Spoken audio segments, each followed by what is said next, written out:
My wife and I, we were opposites, and we didn't believe in equal rights. She expected me to act like a man, and I expected her to act like a woman. And she likes staying home, and I like gone. So we had a mutual understanding about vacation time. Like I say, she would normally come down here with her family, and I would go off somewhere doing some kind of weird thing. And so,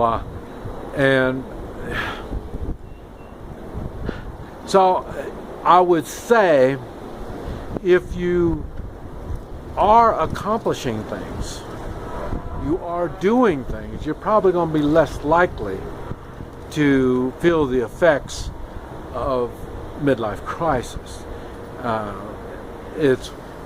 I really think it's you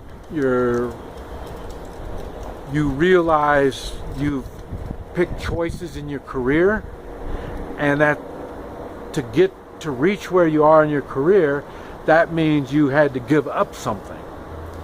And so when you have that feeling, that's why you don't feel like you're complete.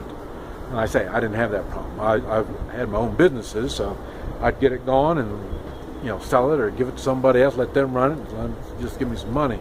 So I was continuously getting things done. And but I would say, if you stay busy and just keep the reality of what the truth is all about, and the truth is, you got your wife, and you need to get an understanding between you two, and that's the time. But another thing I found is kind of odd, because a lot of 40 and 50-year-old gals that are divorced, and a lot of times they've been married over 20 years, and so in other words, I don't think they had, after 20 years they had problems. I think they had problems earlier on. So that right there might be something that would make a man start thinking goofy. But anyway, these are just things to think on. I'm sure there's going to be some kind of hormonal imbalance that would be affected in the change also. Now, personally, if the way I see things, in the way of a man and wife, I say I don't believe in equal rights, so I would expect the man to man up and do what needs to be done. It's funny because I've got a friend down here that's in his 40s, and he's into natural health, and we were talking about that because he was asking me about it, and his wife, we can't explain anything other than the hormonal imbalance, and it's funny because he's done everything he could do. So what he does is says, well, these people say they can do something, go see them. So and I say, they're good people, and so they're not going to allow, if it is a hormonal imbalance, they're not going to allow something like that to make their marriage deteriorate. And so, like I say, now that was the woman, but I say, when you have your wife and you're going to be sticking it out no matter what, it hurts when she's not right, and that's going to make his hormones get out of balance also. And I'm not a hormone kind of guy, and the reason is I have not seen any results on hormone imbalance that is accurate enough where somebody can check you. I don't care if it's a blood test, even my Hoi Chi. I've been working on trying to figure all that stuff out. I haven't yet, but I don't know of any kind of thing you can do where they can tell what's going on and they can fix it. I say my Hoi Chi is really, really accurate, and my results are, I mean, over 90%, 95%. You know what I mean? So, and I have not seen anybody that can get any accuracy at all when they start messing with the hormones. There's people that can say they do, but like I say, in the reality is, do they guarantee their work and without hurting anybody? Because I know one of the things on my wife, they were experimenting with all kinds of. I didn't think they were experimenting, but that's what they were doing. They were experimenting with different hormones and synthetic hormones and all this kind of stuff. And like I said, with my wife, I never seen anything positive come out of any of that stuff. I finally figured out the Hoi Chi, in which that kind of helped her. So, but I don't know if she really even had any hormone problems in the first place. So one thing I found out, she was allergic to sugar, and so her body would react to the sugar. So depending on the type of symptoms that you think you're having with the midlife crisis, I would take a look at the diet.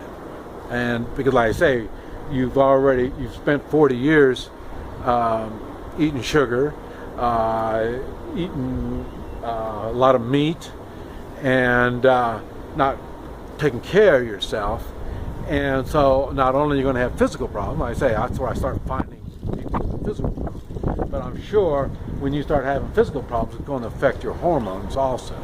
So I wouldn't use that as an excuse. Like I say, it's a curiosity. I would like to know what you can do, and I want to know if you guarantee your work. Like I say, doctors don't guarantee their work. Chiropractors, the chiropractors I know of, they guarantee their work. I say I guarantee my work. Acupuncturists don't always. The good acupuncturists can check somebody and they can tell them if they can help them or not, and then if they say yes, then they should be able to guarantee their work. So there are options out there, and there are reasons for this stuff to happen. I would try to go for what I talked about in the first place, trying to achieve more. The one thing that you do have the advantage when you're in your 40s is you don't have quite the advantage like I have. I mean, I'm in my 60s, but when you're in your 40s, you do have the advantage of maturity. So you should be able to use that maturity and do things that you weren't able to do when you were in your 20s and 30s. And like I say, but if you've been hung up on the dollar or in your job, and like I say, you want to do something, see about cutting back your hours on your job and start something new and try to be more creative with your life and try to do more. I know one thing I've noticed is I stopped working about 51, 52 years old and started getting on the motorcycle, running around, doing the Hoi Chi and all this stuff. I just make enough money to pay my expenses and have fun and stuff like that. So that was no big deal.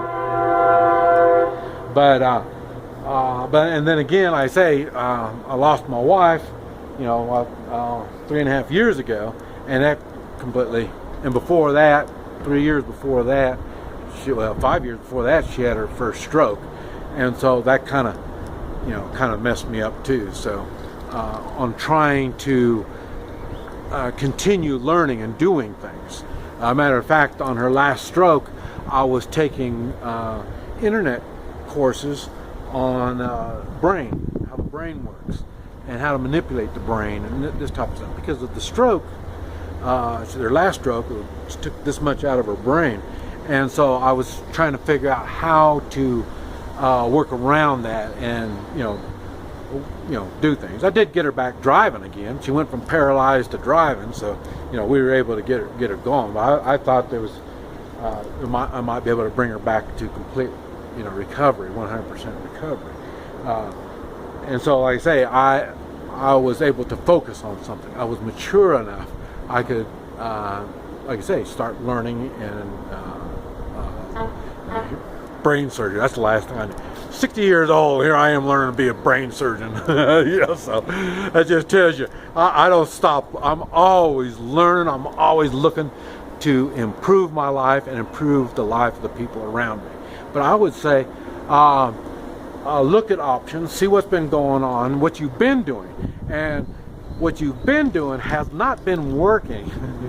If you think that you're going through some kind of midlife crisis. So I would say change what you're doing. And I would get closer to my wife and explain to her your feelings and what's going on, and see if she's got any options and some kind of ideas that might help you. But then again, like I say, we weren't into equal rights, and my wife wanted me to act like a man, and she knew that as a man I would have different ordeals I would have to go through than what she would have to go through. So we worked together. We had good communications, except for the kids. We didn't have any good communications when we started dealing with the kids. But other than that, we talked things over. We tried to figure out what was the right thing to do, and we went for it. So, but yeah, don't continually do this whatever you've been doing if it hasn't been working. Try something new. This is Mike, NoStressMike.com.